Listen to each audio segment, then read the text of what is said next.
வணக்கம் என் அன்பு சகோதர சகோதரிகளே, எப்படி இருக்கீங்க? நான் ரொம்ப சூப்பரா இருக்குங்க. குரு 4 பொது தமிழ் சிலபஸ்ல இலக்கியத்துல 10 தலைப்புகள் கொடுத்திருக்காங்க. இதுல 3 தலைப்பு, அதுவும் நூல் குறிப்பு, ஆசிரியர் குறிப்பு, நூல்வேலி இதை மட்டும் படிச்சா போதும். மினிமம் 7லிருந்து 12 கேள்விகள் உறுதி அப்படின்றதுக்கு கடந்த 10 வருஷ குரு 4 கொஸ்டினை அனலைஸ் பண்ணியிருக்கோம். இந்த 3 தலைப்புல 2013 குரூப் 4ல வந்து 7 கேள்வி கேட்டிருக்காங்க. 14 குரூப் 4ல 12 கேள்வி கேட்டிருக்காங்க. 16 குரூப் 4ல 8 கேள்விகள் கேட்டிருக்காங்க. 18 குரூப் 4ல 12 கேள்விகள் கேட்டிருக்காங்க. 19 குரூப் 4ல 7 கேள்வி கேட்டிருக்காங்க. 22 குரூப் 4ல 9 கேள்விகள் கேட்டுருக்காங்க. வெறும் நூல்வேலி, நூல் குறிப்பு, ஆசிரியர் குறிப்பு மட்டுமே படிச்சா மினிமம் 7லிருந்து 12 வரைக்கும் கேட்குறாங்க அப்படின்றத டீட்டெயிலாக அனலைஸ் பண்ணி இந்த கொஷின்ஸை பிடிஎஃபாகவே மாற்றி கொடுத்துருக்கேன். நீங்களே தாராளமாக டவுன்லோட் பண்ணி செக் பண்ணி பார்த்துக்கோங்க. இந்த பிடிஎஃப்பை எப்படி டவுன்லோட் பண்ணணும் அப்படின்னு தெரிஞ்சுக்கணுமா? அதே மாதிரி இந்த 3 தலைப்பு என்ன அப்படின்னு தெரிஞ்சுக்கணும்னா இந்த வீடியோவை கொஞ்சம் கூட ஸ்கிப் பண்ணாம ஃபுல் வீடியோ பாருங்க. முக்கியமா நம்ம சேனலுக்கு நீங்க புதுசா இருந்தா சப்ஸ்கிரைபிள் பண்ணி வச்சுக்கோங்க. கூடவே பக்கத்தில் இருக்கிற பெல் ஐகானை பிரஸ் பண்ணி ஆல்னு இருக்கும், அதை செலக்ட் பண்ணிட்டீங்கன்னா நம்ம போடுற வீடியோ உடனுக்குடன் நோட்டிஃபிகேஷனா வரும். இந்த வீடியோ பிடிச்சிருந்தா லைக் பண்ணுங்க, உங்க ஃப்ரெண்ட்ஸ்க்கு ஷேர் பண்ணி விட்டுருங்க. அடுத்ததான் கீழே டிஸ்கிரிப்ஷன்ல டெலிகிராம் குரூப்புக்கு 2 லிங்க்கும், வாட்ஸ்அப் சேனலுக்கு ஒரு லிங்க்கும் கொடுத்துருப்பேன். ஏதாவது ஒரு குரூப்ல ஜாயின் ஆயிடுங்க. நம்மளுடைய இந்த மாதிரி அனலைஸ் பண்ணி போடுற பிடிஎஃப், அப்புறம் வந்து ஆன்லைன் டெஸ்ட் எல்லாம் அதில் தான் ஷேர் பண்ணிட்டு வரோம். வரக்கூடிய குரூப் 4 எக்ஸாமுக்கு வழக்கமாங்க குரூப் 4 எக்ஸாமுக்கு முன்னாடி 60 நாளைக்கு முன்னாடியே நம்ம ப்ளூ பிரிண்ட் வந்து 1 by 1 வெளியிடுறது வழக்கங்க. அதே மாதிரி இந்த வருஷத்துக்கு ஃபர்ஸ்ட் ப்ளூ பிரிண்ட் வெளியிட்டிருக்கோம். இதுலேயே பொது தமிழ்லேயே கடினமான பகுதி அப்படின்னு எடுத்துக்கிட்டா அது இலக்கியம் தான். ஏன்னா நிறைய பாடல்கள் இருக்கும், கரெக்டுங்களா? அதுவும் ரொம்ப எளிமையாக வாங்குற மாதிரி கடந்த 10 வருஷ கேள்விகள் அனலைஸ் பண்ணி தான் உங்களுக்கு இதில் இவ்வளோ கொஷின்ஸ் வருது அப்படின்றத சொல்லிட்டு வந்துட்டு இருக்கோம். அந்த வரிசையில் இன்னைக்கு வந்து பார்த்தீங்கன்னா நான் ஒரு 3 தலைப்பு எடுத்துகிட்டு வந்திருக்கேங்க. இந்த 3 தலைப்பில் மினிமம் 7லிருந்து 12 கேள்விகள் வரைக்கும் கேட்குறாங்க. ஒவ்வொரு தலைப்பாக சொல்கிறேன், நீங்களே கவனிச்சுக்குங்க.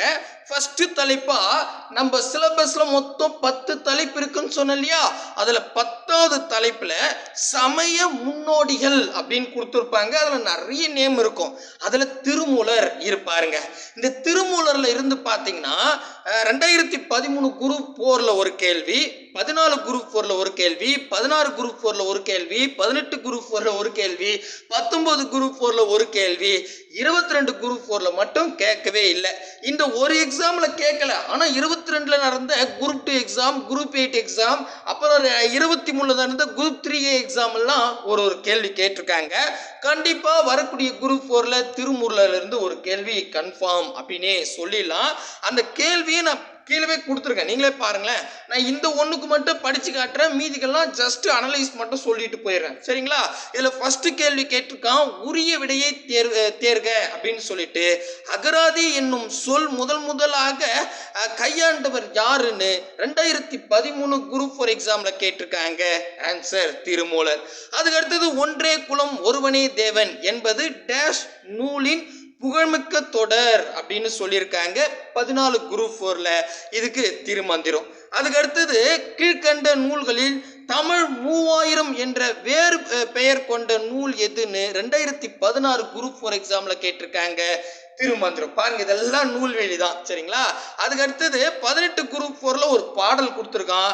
இந்த பாடல் வந்து பார்த்தீங்கன்னா திருமந்திர பாடல்ல எத்தனாவது தந்திரத்துல இடம்பெற்றிருக்கு அப்படின்னு கேட்டிருக்காங்க. இதுவும் நூல்வெளி தான் சொல்லியிருப்பான், சரிங்களா? பாடல் வந்து நூல்வெளிக்கு வெளியே தான் இருக்கும், ஆனா இந்த நூல்வெளியில் தான் இது வந்து 3ஆம் தந்திரம் எழுதி வச்சிருப்பாங்க, சரிங்களா? நீங்க ஒன்னா போய் படிச்சு பாருங்க, தெரியும், சரிங்களா? அதுக்கடுத்து 2019 குரூப் 4 எக்ஸாம்ல கேட்டிருக்கான், சித்தர்களில் ஆதி சித்தராக கருதப்படுவர் யாரு அப்படின்னு கேட்டிருக்காங்க. திருமூலர். சோ பாருங்க, 13 குரூப் 4ல இருந்து 19 குரூப் 4 வரைக்கும் எல்லா எக்ஸாம்லயும் ஒரு கேள்வி திருமூலர்ல இருந்து கேட்டிருக்காங்க. 22ல மட்டும் தான் கேட்கல, மற்ற எக்ஸாம்லாம் கேட்டிருக்காங்கன்னு சொல்லியிருக்கேன். ஸோ அதனால இதுல ஒரு கேள்வி உறுதி அப்படின்னு ஆயிடுது. அதுக்கு அடுத்ததா வந்து பாத்தீங்கன்னா முதல் தலைப்பா நம்ம சிலபஸ்ல இலக்கியத்துல முதல் தலைப்பா திருக்குறள் தொடர்பான செய்திகள் சொல்லிட்டு ஒரு 20 அதிகாரங்கள் கொடுத்துருப்பாங்க. எல்லாரும் திருக்குறள் தான் படிச்சுட்டு இருப்பாங்க. ஆனா நம்ம என்ன பண்ணியிருக்கோம், பழைய புக் எடுத்துக்கிட்டா நூல் குறிப்பு ஆசிரியர் குறிப்புன்னு இருக்கும், புது புக்குன்னு எடுத்துக்கிட்டா நூல் வேலின்னு இருக்கும். இந்த பகுதி மட்டும் நீங்க படிச்சா போதும். 13 குரூப் 4ல 2 கேள்வி, 14 குரூப் 4ல 5 கேள்வி, 16 குரூப் 4ல 4 கேள்வி, 18 குரூப் 4ல 4 கேள்வி, 19 குரூப் 4ல 1 கேள்வி, 22 குரூப் 4ல 3 கேள்வி. அடேங்கப்பா, ஒரே ஒரு எக்ஸாம் 19 குரூப் 4ல மட்டும் தான் ஒரு கேள்வி கேட்டிருக்கான். மீதி எல்லாமே 2, 3, 4, 5ன்னு கேட்டு வச்சிருக்கான். சொலையா கேட்டிருக்கான். ஸோ திருக்குறள்ல நீங்க ஃபர்ஸ்டா படிக்க வேண்டியது இந்த நூல்வேலி ஆசிரியர் குறிப்பு நூல் குறிப்பு தாங்க. புரியுதுங்களா? நீங்க நம்ப மாட்டீங்கன்னா நான் கொஸ்டினே கொடுத்துருக்கேன். உங்களுக்கு இதுலயும் நம்பிக்கை வரல, இப்ப 2014 குரூப் 4 கொடுத்துருக்கா அந்த ஒரிஜினல் கொஸ்டின் டிஎன்பிசி வெப்சைட்ல டவுன்லோட் பண்ணி செக் பண்ணி பாருங்க, இந்த கேள்வி இருக்கும். சரிங்களா? நான் டைப் பண்ணி கொடுத்தா பேஜ் கம்மியா இருக்குமே அப்படின்னு கொடுக்குறேன். மற்றபடி நீங்க தாராளமா செக் பண்ணி சொல்லலாம் இல்லை அப்படின்னு கூட. சரிங்களா? ஸோ இதுல எத்தனை கேள்வி கேட்டிருக்கான்றத அழகா வித் ஆன்சர், இந்த டிக் மார்க் வந்து ஆன்சர். ஓகேவா? ஸோ ஆன்சரோடு கொடுத்துட்டேன், ஒரு முறை படிச்சு பார்த்துங்க. அடுத்த டாபிக் வந்து நம்ம சிலபஸ்ல வந்து இலக்கியத்துல 5வது தலைப்பா சிலப்பதிகாரம் மணிமேகலை தொடர்பான செய்திகள், மேற்கோள்கள், சிறப்பு தொடர்கள், உட்பிரிவுகள் மற்றும் 50 காப்பியங்கள் தொடர்பான செய்திகள் அப்படின்னு கொடுத்திருப்பாங்க. இதுவும் முழுக்க நூல் குறிப்பு ஆசிரியர் குறிப்பு நூல்வேலி மட்டுமே நீங்க படிச்சீங்கன்னா 13 குரூப் 4ல 2 கேள்வி, 14 குரூப் 4ல 3 கேள்வி, 16 குரூப் 4ல 3 கேள்வி, 18 குரூப் 4ல 2 கேள்வி, 19 குரூப் 4ல 2 கேள்வி, 22 குரூப் 4ல 2 கேள்வி. ஆடாடாடா, எல்லா எக்ஸாம்லயுமே 2 மினிமம்ங்க. மேக்சிமம் 3 கேள்விகள் வரைக்கும் கேட்டிருக்காங்க. முழுக்க புக் பேக்ல இருந்து. புரியுதுங்களா? சூப்பர். அந்த கேள்வி அழகா லிஸ்ட் அவுட் பண்ணி கொடுத்துருக்கேன். தாராளமா செக் பண்ணி பார்த்துங்க சிலப்பதிகாரத்துல எப்படி கேள்வி கேட்கிறான்னு. சரிங்களா? மொத்தம் வந்து பாத்தீங்கன்னா 15 கேள்வி வித் ஆன்சரோட கொடுத்துட்டேன். அதுக்கு அடுத்தது ஃபைனல் டாபிக் வந்தாச்சு. 7வது, அதாவது நம்ம சிலபஸ்ல இலக்கிய பகுதியில 7வது தலைப்பா சிற்றிலக்கியங்கள் அப்படின்னு சொல்லிட்டு நிறைய லிஸ்ட் அவுட் பண்ணியிருப்பாங்க. இதுல ஒவ்வொன்றும் இப்போ கலிங்கத்து பரணின்னு எடுத்துக்கிட்டா சரி, முத்தல்லாயிரம் எடுத்துக்கிட்டா சரி, தமிழ் விடு தூதுன்னு எடுத்துக்கிட்டா சரி, எதுவா இருந்தாலும் கட்டாயமா பழைய புக்குன்னா நூல் குறிப்பு ஆசிரியர் குறிப்பு கொடுத்துருப்பான், புது புக்குனா நூல் வேலின்னு கொடுத்துருப்பான். இந்த புக் பேக்ல இருக்கிற கண்டென்ட்ல இருந்து மட்டுமே 13 குரூப் 4ல 2 கேள்வியும், 14 குரூப் 4ல 3 கேள்வியும், 16 குரூப் 4ல 1 கூட கேட்கலங்க. இதுல மட்டும்தான் கொஸ்டினே கேட்கல. ஓகே, ஒரு எக்ஸாம் கேட்கலன்னா அது பெருசா எடுத்துக்காதீங்க. ஏன்னா இந்த எக்ஸாம்ல வேற ஒரு தலைப்புல அதிகமான கேள்வி இருக்கும். சரிங்களா? அதுக்கப்புறம் 18 குரூப் 4ல 5 கேள்வி, 19 குரூப் 4ல 3 கேள்வி, 22 குரூப் 4ல 4 கேள்வி. அப்ப மினிமம் 2, ஏன் 3 சொல்லலாம். ஏன்னா 3க்கு மேலதான் எல்லா எக்ஸாம்லயும் கேட்டிருக்கான். ஒரே ஒரு எக்ஸாம்பிள் தான் 2ல இருக்கு, ஒரு எக்ஸாம்ல கேட்கல. சரிங்களா? அப்ப இதுவும் பாத்தீங்கன்னா 2ல இருந்து 3க்கு மேல தாங்க கன்ஃபார்மா. அந்த கேள்வி இந்த பாருங்க அழகா லிஸ்ட் அவுட் பண்ணி கொடுத்துட்டேன். இதை தாராளமா நீங்க செக் பண்ணி பார்த்துக்கலாம். சூப்பர் இல்ல? ஸோ அப்போ இதன் மூலமா நமக்கு ஒரு விஷயம் தெரியுது. இந்த 3 தலைப்புகள்ல நூல் குறிப்பு ஆசிரியர் குறிப்பு நூல்வேலி மட்டுமே நீங்க படிச்சீங்கன்னா 7ல இருந்து 9 ஏன் 12 கேள்விகள் வரைக்கும் கேட்டிருக்காங்க. சரிங்களா? 7 கேள்வி கன்ஃபார்ம்னே சொல்லிட முடியும். இது ப்ளூ பிரிண்ட் 1. நான் ப்ளூ பிரிண்ட் 2ல இதே மாதிரி வேற ஒரு தலைப்பு எடுத்துட்டு வந்து உங்களுக்கு சொல்றேன். அதுவும் வந்து ரொம்ப எளிமையா படிக்கலாம். சரிங்களா?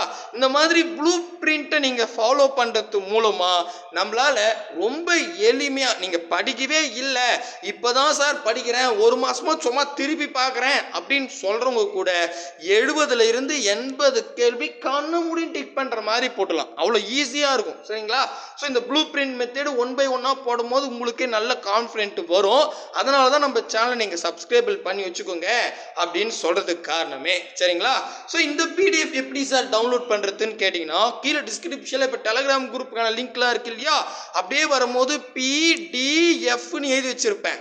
அதை கிளிக் பண்ணா நம்ம வெப்சைட் வரும். நம்ம வெப்சைட் வந்துட்டு ஒன்றும் இருக்காதுங்க, 2 விளம்பரத்துக்கு நடுவில் டவுன்லோட் ஹியர் அப்படின்னு ஒரு ப்ளூ கலர் பாக்ஸ் இருக்குங்க.